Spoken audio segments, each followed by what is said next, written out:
connaît un peu son travail.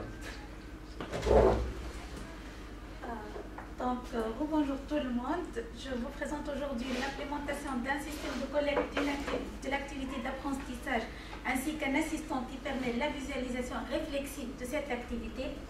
Donc on sait tous que lorsqu'on est connecté sur le web, on est tracé, mais on ne sait pas tout ce qui a été tracé ou bien comment on peut utiliser ces traces. Donc avec le projet COTE, on a proposé un système de traçage qui est installé volontairement par l'utilisateur.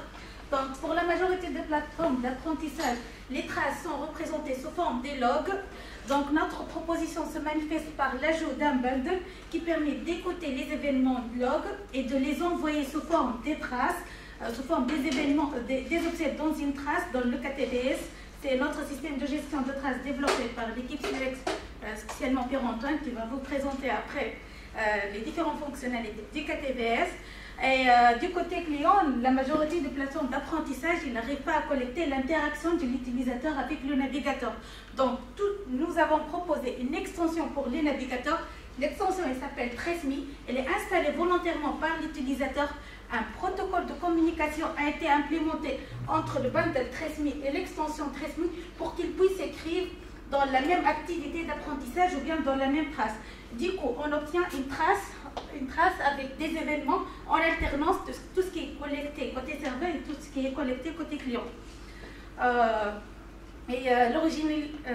Cette instrumentation permet de collecter l'interaction de l'utilisateur dans la plateforme, mais aussi en dehors de la plateforme. C'est-à-dire, lorsque l'utilisateur consulte Google, YouTube, etc., on arrive à collecter ces interactions. Aussi, on a développé un assistant SamoTraceMe. Cet assistant, il permet une visualisation et une interaction de l'utilisateur avec la trace collectée. Donc, je commence par présenter l'implémentation de cette instrumentation sur la plateforme Cloudline Connect. Donc, on commence tout d'abord par installer l'extension TraceMe qui est déjà publiée sur le Web Store de Chrome. Donc, une fois l'extension est installée,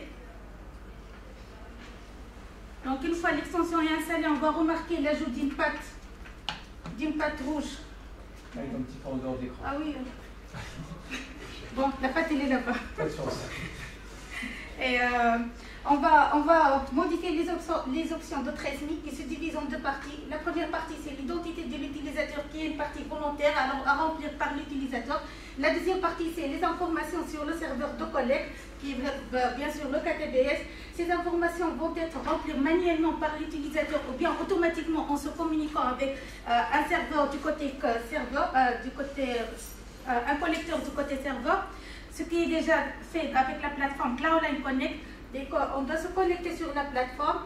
TraceMe vous notifie à chaque fois qu'on n'a pas encore d'activité et c'est tout à fait logique. On doit maintenant sélectionner une activité sur la plateforme. Par exemple, on va choisir de suivre le MOOC idéal. Donc, une fois qu'on a saisi cette action, TraceMe va réafficher l'interface de connexion pour autoriser le traçage. Donc, on va autoriser le traçage. On doit accepter. Et après, TraceMe va lancer l'assistant qui permet la visualisation de la trace et aussi il va notifier l'utilisateur qu'il est déjà tracé sur l'activité. Bon, la notification ne paraît pas, mais normalement, il y avait... Pourquoi il y avait un décalage d'écran? Parce que l'issue n'est pas la même. Bon, normalement, vous aurez une notification qui indique que c'est l'activité idéale qui est déjà tracée. Donc, TraceMe, elle permet de paramétrer les informations de collecte, que ce soit manuellement ou bien automatiquement en se communiquant avec un collecteur côté serveur. Elle permet aussi de se communiquer avec le KTBS en collectant les actions de l'utilisateur sur le navigateur et de les envoyer sous forme des objets vers le KTBS. Aussi, elle permet d'ouvrir un assistant qui permet la visualisation de la trace. Et bien sûr, à tout moment, on peut désactiver le traçage. Et la fonctionnalité la plus importante de TraceMe, c'est la configuration de traçage. C'est-à-dire, vous pouvez spécifier un événement sur un élément bien défini par son sélecteur dans un site bien défini. Donc, je présente rapidement une démonstration de cette fonctionnalité. Donc, la deuxième partie des options de TraceMe, c'est la configuration de traçage. On a besoin de saisir l'URL du site qu'on souhaite collecter. Par exemple, cette démonstration va présenter la collecte sur le site Lyris. Donc on va charger le site dans l'iframe. Une fois le site il est chargé dans une iframe, en cliquant sur n'importe élément du site, un sélecteur unique de cet élément va être apparaître à droite. Donc c'est le sélecteur unique de n'importe quel élément dans le site va apparaître à droite. Maintenant on va ajouter un événement, par exemple un événement clique sur le logo de l'Iris. Donc voilà le sélecteur unique de logo, on va ajouter un événement. Cet événement il est de type clic. Sur le sélecteur, on va copier et coller juste le sélecteur. On va indiquer. Et après on va indiquer le type d'objet collecté, c'est clic IMG l'Iris. Ta chance. Ouais. Encore un petit peu visible. On va sauvegarder la configuration, on va reconsulter le site, on va cliquer 2 fois sur le logo de l'Iris. Après, on va ouvrir notre assistant. Voilà la notification de traitement. Elle apparaît maintenant. On va ouvrir l'assistant et on va, tout en bas, on va remarquer l'ajout de 2 nouveaux types d'obsèques, c'est clic IMG l'Iris, clic IMG l'Iris. Donc, je présente maintenant l'assistant Samotresmi. Donc, il s'agit d'une application web modulaire qui se décompose de plusieurs modules. Chaque module il est responsable d'offrir une fonctionnalité bien déterminée. Parmi ces fonctionnalités, je cite la visualisation graphique et textuelle des traces, aussi avec la possibilité de configurer la visualisation textuelle. On peut filtrer la visualisation selon des actions ou bien des types d'objets bien définis. Après, deux modules ont été développés pour l'assistant. Un module pour la gestion et le calcul des indicateurs et un autre pour la gestion des traces collectives. Donc, je présente l'architecture de l'assistant Samotresmi. Ça, les différents modules qui permettent d'offrir les différentes fonctionnalités. Tous les modules se communiquent avec 2 bibliothèques, une développée en JS et autre développée en PHP pour se communiquer avec le KTBS. Et le module de calcul de gestion d'indicateurs, il se communique avec 2 modules intermédiaires, un pour générer le modèle de la trace et un autre pour générer des requêtes SparkQL. Donc, je vous présente maintenant la démonstration de la visualisation d'une trace avec l'assistant Samotresmi. Ça, l'interface de la visualisation de la trace. Donc la première widget, elle permet de représenter la trace complète dès la date de sa création. Une deuxième widget, elle permet de zoomer la visualisation juste en déplaçant le curseur. La deuxième, elle va zoomer la représentation de la trace. Et la troisième, c'est une représentation textuelle de la trace avec une interaction entre les 2 visualisations. Donc, les objets sont représentés sous forme des cercles. Tout ce qui est en rouge, ce sont les événements collectés par Tresmi. Tout ce qui est en orange, ce sont les ouvertures de pages. Et tout ce qui est en vert, ce sont les événements collectés par le serveur. Donc, pour la configuration de la visualisation textuelle, par exemple, le clic IMG l'Iris, il s'agit d'un nouveau type d'objet qui n'est pas encore configuré.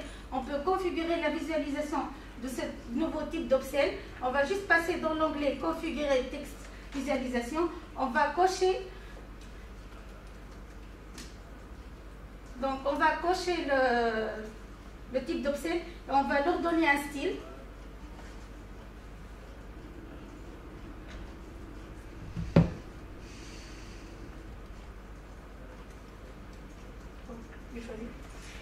Et pour chaque type d'objet, il a une liste des attributs. On va juste cocher les attributs qu'on souhaite visualiser pour ce type d'objet.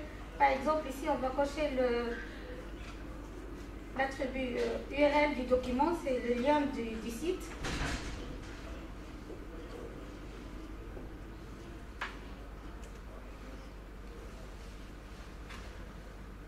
Après, par exemple, puisqu'il s'agit d'une image, c'est IMG source, c'est-à-dire la source de l'image ou bien le lien source de l'image. On va sauvegarder cette configuration. On va repasser sur la visualisation de la trace. Et on remarque bien que notre nouveau type d'objet a pris en compte de la nouvelle configuration. Donc, maintenant,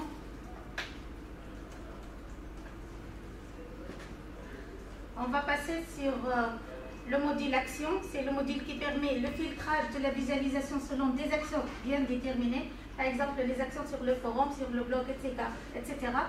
Pour les actions sur Google, par exemple, ici on va afficher une trace qui contient que des types d'upsells qui sont responsables de l'interaction de l'utilisateur sur le site Google. Il s'agit des types d'upsells de clics liés à Google ou bien une recherche sur Google.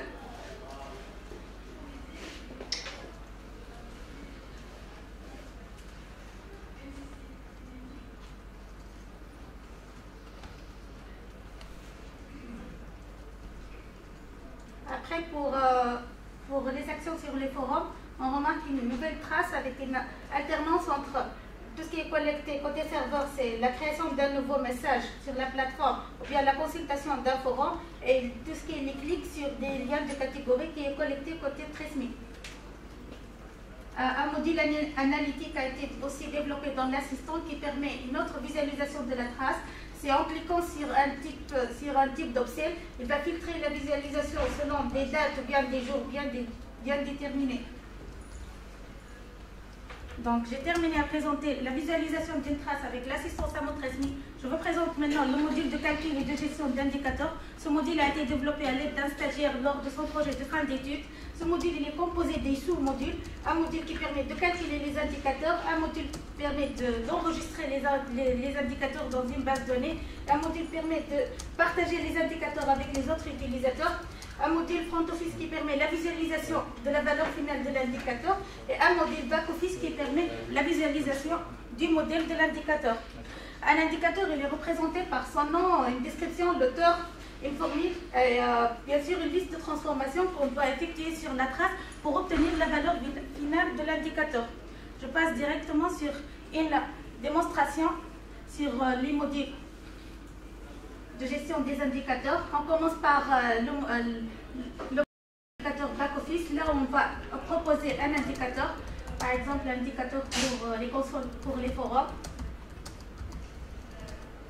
Donc, on va donner un nom pour l'indicateur, l'auteur. On va aussi donner une description. Et dans la partie transformation,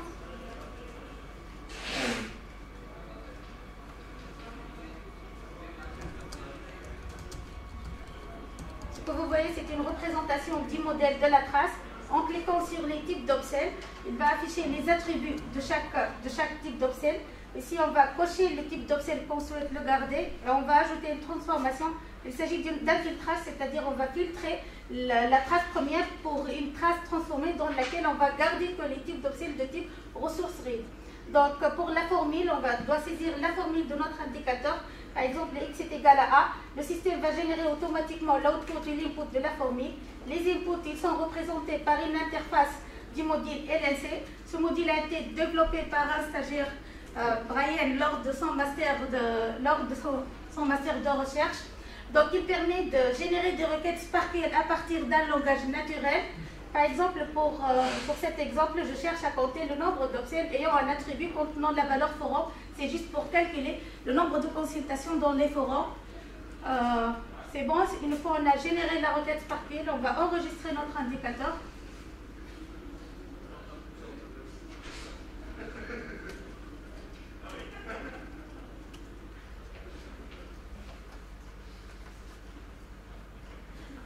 Et là, on va remarquer que l'indicateur a été bien enregistré.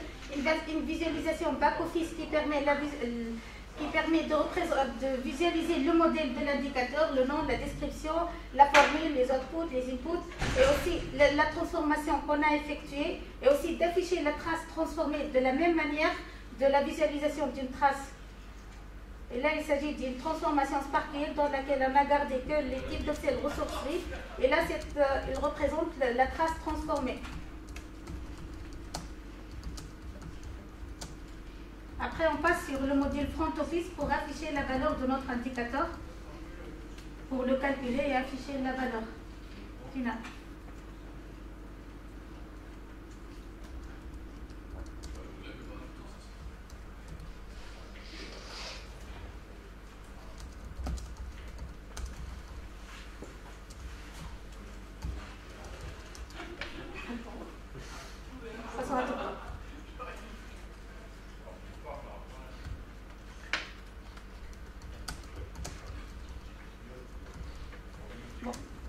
C3. Après, on peut supprimer l'indicateur ou bien le partager avec d'autres utilisateurs. Donc ça, c'est le module Store. Là où il affiche tous les indicateurs des autres utilisateurs qui souhaitent partager leur indicateur. Par exemple, ici, j'ai téléchargé un indicateur que Alain il a créé. Donc, il suffit que je l'ai téléchargé. Et après, lorsque je passe sur ma liste des indicateurs, je vais le trouver et je peux l'afficher le résultat final. Bon, j'ai terminé avec les indicateurs. Je vous présente maintenant une première implémentation d'un module de gestion des traces collectives. Donc, le principe retenu, c'est que n'importe l'utilisateur qui peut créer une trace collective à la base d'un modèle de la trace. Donc, il va commencer par créer un modèle de trace. Par exemple, ici, un utilisateur il va créer un modèle de trace pour la construction d'une trace collective. Par exemple, la trace elle va juste contenir des types d'obsèques de type Workspace Enter. Donc, un modèle il est défini par son nom, une description, le nom du créateur ou bien du constructeur. Et après, la transformation, c'est de la même manière de l'indicateur. C'est une représentation du modèle des indicateurs. On va juste cocher les types d'obsèques qu'on souhaite à les garder dans la trace transformée. Ici, on va cocher le type d'obsèque Workspace Enter et on va cocher les attributs aussi qu'on souhaite à les garder. On va cocher tous les attributs. Donc, une fois on a créé notre indicateur, notre modèle de trace, on doit le publier pour qu'il soit visible par les autres utilisateurs. On va publier notre modèle. Donc, une fois notre modèle est publié, lorsqu'on passe dans les listes des modèles publiés, chaque utilisateur qui va cliquer sur le bouton Share, c'est-à-dire il a accepté de partager sa trace avec le créateur de ce modèle. Mais à l'état actuel, la trace collective elle est accessible que par le créateur du modèle. Ce n'est pas par tous les utilisateurs.